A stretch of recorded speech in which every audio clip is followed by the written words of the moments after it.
In the world of medical publishing, dropping a paper in a top journal is hard. That's exactly what happened this week at the European Renal Association Congress in Glasgow. And the subject isn't exotic, it's a drug called finerenone, and its story is one of those paradigm shifts that quietly publishing one simultaneously across three of the world's most prestigious journals, the New England Journal of Medicine, JAMA, and the Lancet, is something that might happen once a decade. Changes how millions of people will be treated.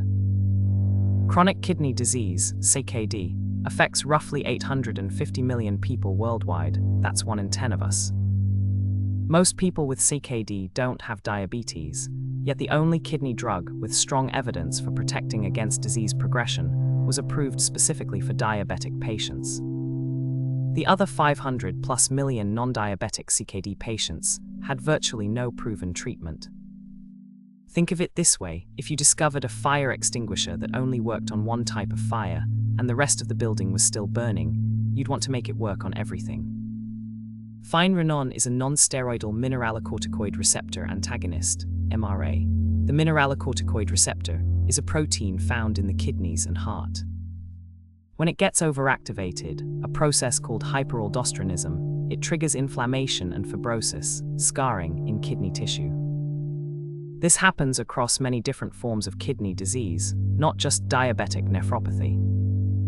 The key insight from the research team at the George Institute for Global Health and UNSWA Sydney was simple and powerful.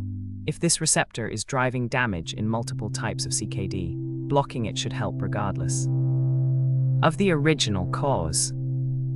Study 1, NEJM, finerenone in non-diabetic CKD. Led by Professor Hido Hiespink and Professor Vlado Perkovic, the FINE-CKD trial enrolled 584 patients with non-diabetic CKD from 24 countries.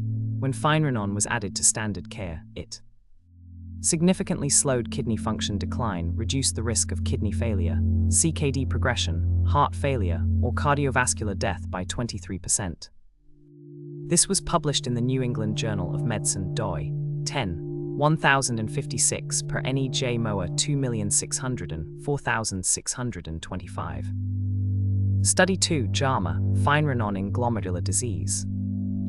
Led by Associate Professor Brendan Newen, this study focused on a subset of FINE-CKD patients with glomerular diseases, immune-mediated conditions where the kidney's filtering units are damaged.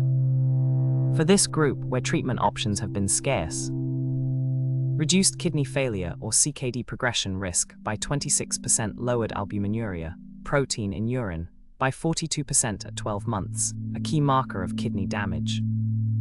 Published in JAMA, doi. 10/1001 per JAMA, 2026, 9923. Study 3, the Lancet, the big picture, infinity pooled analysis. Also led by a Prof. Newen, this mega-analysis pooled data from FINE-CKD with 2 prior phase Roman 3 trials in diabetic CKD, covering 574 patients across both diabetic and non-diabetic CKD.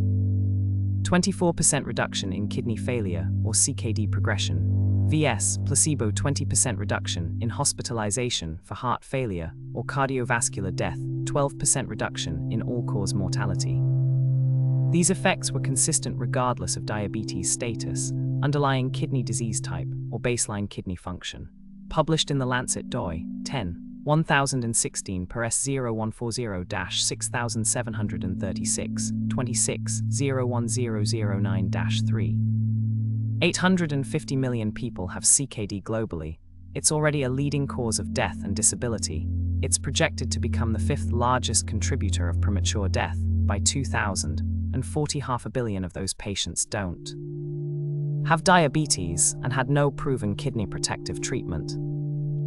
Finerenone, if expanded beyond its current diabetic indication, could offer kidney and heart protection to hundreds of millions of people who currently have nothing proven. Across all 3 studies, finerenone was generally well tolerated. The main concern was hyperkalemia, elevated blood potassium, which occurred more frequently than with placebo. However, rates of treatment discontinuation and hospitalization due to high potassium were low. This is a manageable side effect. Standard potassium monitoring catches it. What's remarkable here isn't just the individual study results, though a 23-26% risk reduction across multiple CKD subtypes is impressive.